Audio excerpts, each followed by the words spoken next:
મહુવા શહેરના ભવાની નગર વિસ્તારમાંથી એમ્બરગ્રીસ એટલે માછલીની ઉલટી પકડાઈ હતી. તેના તપાસ કરતા વધુ 3 આરોપીને ઝડપી પાડ્યા.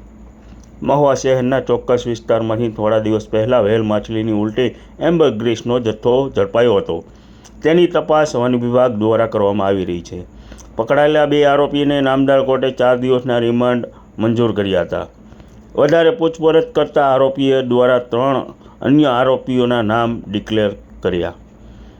ત્યારે આ 3 આરોપીને અટક કરવામાં આવી હતી.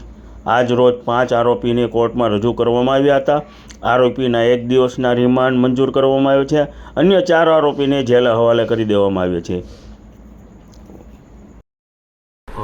ચામુંડા ડાયવર્ક્સ નામે જે હીરાની ડાય બનાવવાનું કારખાનું છે ત્યાં એમ્બરગ્રીસ કરીને ગેરકાયદેસર પદાર્થ રાખેલો છે. એટલે પોલીસ ડિપાર્ટમેન્ટે વન વિભાગને જાણ કરી અને FSLના અધિકારી સાથે સંયુક્ત રેડ દરમિયાન જે એમ્બરગ્રીસ જે સ્પર્મ વેલની વોમિટ એટલે કે એના ડાયજેસ્ટિવ પાર્ટનો ભાગ છે એ 12 કિલો અંદાજિત ઝડપાતા સંયુક્ત રોજકામ કરી અને મુદ્દામાલ જપ્ત કરવામાં આવેલ. ત્યારબાદ આખો કેસ વન વિભાગને ટ્રાન્સફર કરવામાં આવેલ, જેનું ઇન્વેસ્ટિગેશન અમારા મહુવા રેન્જના RFO અનિલ કુમાર ડોડિયા દ્વારા કરવામાં આવેલ છે. અને 29 તારીખે 2 આરોપી નામ છે રામજીભાઈ રાહાભાઈ શિયાળ અને જયદીપ મગનભાઈ શિયાળ બંનેને નામદાર કોર્ટમાં રજૂ કરતા નામદાર કોર્ટે 3 દિવસના રિમાન્ડ આપેલા હતા. જેની તપાસમાં ફર્ધર અમને બીજા 3 આરોપીઓ સુધી લિંક મળેલી હતી, જેમાં જય મનસુખભાઈ ઢાપા, શૈલેષ ભાણાભાઈ ભાલિયા અને લાલજીભાઈ અરજણભાઈ કુકડ એ ત્રણેયને પણ કાયદેસરની અટક કરી આજરોજ નામદાર કોર્ટમાં રજૂ કરવામાં આવેલા હતા. જેમાંથી જય મનસુખભાઈ ઢાપાના ફર્ધર 1 દિવસના રિમાન્ડ મળેલ છે અને એમણે કોને સેમ્પલ આપેલું છે તે તરફ તપાસ હાલમાં ચાલુ છે અને જેની તજવીજ અમારી વન વિભાગની ટીમ કરી રહી છે.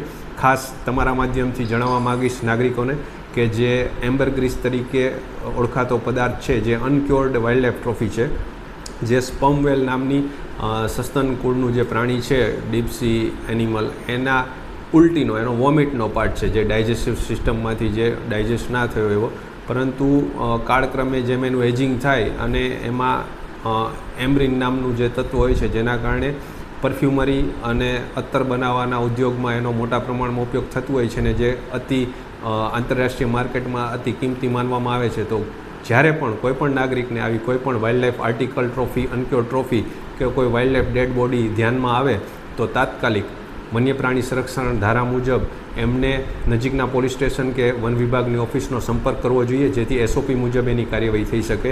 જો આવું નથી કરતા તો તમે બદઇરાદાથી આવું કોઈ આર્ટિકલ રાખેલું છે અને તેના કારણે તમારા વિરુદ્ધ વન્ય પ્રાણી સંરક્ષણ ધારા 1972 મુજબ કાયદેસરની કાર્યવાહી થઈ શકે છે. તેના જ કારણે આ જે આરોપીઓ છે એમણે ઇલીગલ પોઝેશન રાખ્યું હતું અને તેમના વિરુદ્ધ મહુવા રેન્જ ખાતે વન્ય પ્રાણી સંરક્ષણ ધારો 1972 હેઠળ વિવિધ કલમો તળે ગુનો નોંધી કાયદેસરની કાર્યવાહી કરવામાં આવી રહી છે.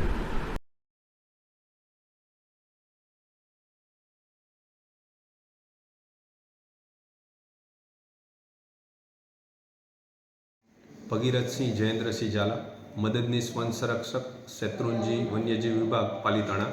તારીખ 28 નવેમ્બર 2024ના રોજ એમ્બરગ્રીસ નામનો ગેરકાયદેસર પદાર્થ મહુવા ખાતે ચામુંડા ડાયવર્ક્સ નામના કારખાનામાં સંગ્રહ કરેલો છે એવી પોલીસ દ્વારા માહિતી મળતા પોલીસ વિભાગે વન વિભાગ અને FSL અધિકારીને સાથે રાખી જે જોઈન્ટ રેડ કરેલી હતી અને જે મુદ્દામાલ કબજે કરવામાં આવ્યો હતો.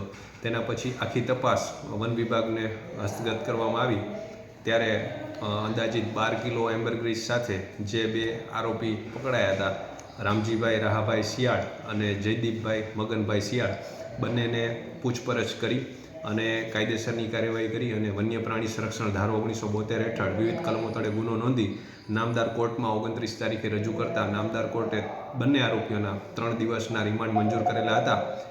જે તપાસમાં બંને આરોપીઓની પૂછપરછ દરમિયાન ફર્ધર અમને એમની બીજા 3 લોકો સાથે લિંકેજ મળી હતી, જેમાં છે જય ઢાપા, જય મનસુખભાઈ ઢાપા, શૈલેષ ભાણાભાઈ ભાલિયા અને લાલજીભાઈ અરજણભાઈ કુકડ. આ 3ની પણ વન વિભાગ દ્વારા કાયદેસર અટકાયત કરી આજરોજ એમને નામદાર કોર્ટમાં ફરીથી રજૂ કરવામાં આવ્યા હતા, જેમાં જય ઢાપાની ફર્ધર 1 દિવસના રિમાન્ડ મળેલા છે અને એમને કોની સાથે આ સેમ્પલ મોકલેલું છે એમ્બરગ્રીસનું તે તરફ અમારી તપાસ ચાલી રહી છે. બાકીના 4 આરોપી છે જેમના જામીન હજુ થયા નથી એટલે એમને જેલ હવાલે કરી દેવામાં આવે છે. ફર્ધર તમારા માધ્યમથી હું એ જણાવવા માગીશ કે જે એમ્બરગ્રીસ છે એ સ્પર્મ વેલ સસ્તન કક્ષાનું પ્રાણી છે એની ઉલટીનો ભાગ છે અને જે પરફ્યુમરી ઇન્ડસ્ટ્રીઝમાં વપરાતું હોવાથી આંતરરાષ્ટ્રીય બજારમાં ખૂબ ઊંચી કિંમતે એ વેચાતું હોય છે, જેથી કરીને લોકો આકર્ષાઈને અને લાલચમાં આવા જે વાઇલ્ડલાઇફ ટ્રોફી કહેવાય, વાઇલ્ડલાઇફ આર્ટિકલ કહેવાય, એનું ઇલીગલ પોઝેશન કરતા હોય છે. કોઈપણ નાગરિકને જ્યારે પણ કોઈ પણ આવી વાઇલ્ડલાઇફ ટ્રોફી, અનક્યોર્ડ ટ્રોફી, કોઈ આર્ટિકલ, કોઈ અંગ ઉપાંગ કે મૃતદેહ વન્ય પ્રાણીનું મળે તો તેમણે વન્ય પ્રાણી સંરક્ષણ ધારામાં જે જોગવાઈ છે એ મુજબ તાત્કાલિક પોલીસ કે વન વિભાગની કચેરી છે એનો સંપર્ક કરવો જોઈએ. જો તમે આવું નથી કરતા તો તમે બદઇરાદાથી, મેલાફાઇડ ઇન્ટેન્શનથી આવું ગેરકાયદેસર કબજો રાખેલો છે એવું માની તમારા વિરુદ્ધ કાયદેસર કાર્યવાહી થઈ શકે છે. તેથી જ કરીને આ આરોપીઓ જે અમે નામ બોલ્યા એમના વિરુદ્ધ વન્ય પ્રાણી સંરક્ષણ ધારા હેઠળ ગુનો નોંધી અને કાયદેસરની કાર્યવાહી કરવામાં આવી રહી છે. સર, આની અંદર આ અત્યારે જે આ વેચાણ માટે પેરવી કરી રહ્યા હતા તે દરમિયાન કાંઈ કોઈ વેચાણ થયું કે એવું કાંઈ? હાલના તબક્કે જે પણ તપાસ ચાલી છે એમાં જે બંને મુખ્ય આરોપી છે જયદીપભાઈ અને રામજીભાઈ, બંને અહીંયા સ્થાનિક મહુવાના રહેવાસી હોવાથી કોઈ આંતરરાષ્ટ્રીય સ્તરે એમણે કોઈ વેપાર કરેલો હોય કે એવી કોઈ તપાસમાં બહાર આવેલું નથી. પરંતુ હા, એમણે જરૂર વેચાણ કરવું હતું એટલે એમણે જુદા જુદા લોકોનો સંપર્ક કરી અને સેમ્પલ મોકલેલા હતા. એટલે જે લોકોને સેમ્પલ મોકલેલા હતા એમની પણ આ ગુનામાં મદદગારી હોવાથી તેમના વિરુદ્ધ કાયદેસર કાર્યવાહી થઈ છે. સર, આ એમ્બરગ્રીસનો જે જથ્થો એને જેની પાસેથી ઝડપાયો છે એ ખરેખર એમ્બરગ્રીસ એને મળેલું હતું કે કોઈ વેલ માછલીનો શિકાર કરીને કરેલો? પ્રાઇમા ફેસી અને અત્યાર સુધીની જે પણ તપાસ છે એમાં કોઈ વેલ માછલી કે એને મારવામાં આવેલી હોય એવું કોઈ તપાસમાં સામે આવેલું નથી. પરંતુ રામજીભાઈ શિયાળ અવારનવાર દરિયા કિનારે જતા હોય અને તેને દરિયા કિનારેથી આ એમ્બરગ્રીસ છેલ્લા 1-1.5 વર્ષથી ભેગું કર્યું હતું એવું તપાસમાં જાણવા મળેલું છે. સર, ખરેખર પિંગલેશ્વર મહાદેવ મંદિર ખાતેથી ને ત્યાંથી દરિયામાંથી મળ્યું હતું કે કંઈ અન્ય જગ્યાએથી મળ્યું હતું? હા, જે પણ તપાસ કરવામાં આવી છે એના ઉપરથી એવું જાણવા મળ્યું છે કે એમનું જે ગામ છે ત્યાં દરિયા કિનારાથી ઘણું નજીક છે અને ઘટનાના રિકન્સ્ટ્રક્શન દરમિયાન પણ એમને એ જગ્યા ઓળખી બતાવી છે. એટલે આપણે કહી શકીએ કે આ દરિયા કિનારા ઉપરથી એમણે એકઠું કરેલું છે. સર, અમને એવું જાણવા મળ્યું છે કે તમે ન્યાય તપાસ કરતાં પણ જે ઉલટી જે એમ્બરગ્રીસના જે અવશેષો અમુક મળી આવ્યા છે, શું સત્ય? જે બહારથી દેખાય છે કે મીણ જેવો પદાર્થ છે એવો શંકાસ્પદ કહી શકાય તેવો ચોક્કસ પદાર્થ મળેલો છે અને એને ફર્ધર આપણે ફોરેન્સિક અને કેમિકલ એનાલિસિસ માટે લેબોરેટરીમાં મોકલવામાં આવી રહ્યો છે. Thank you.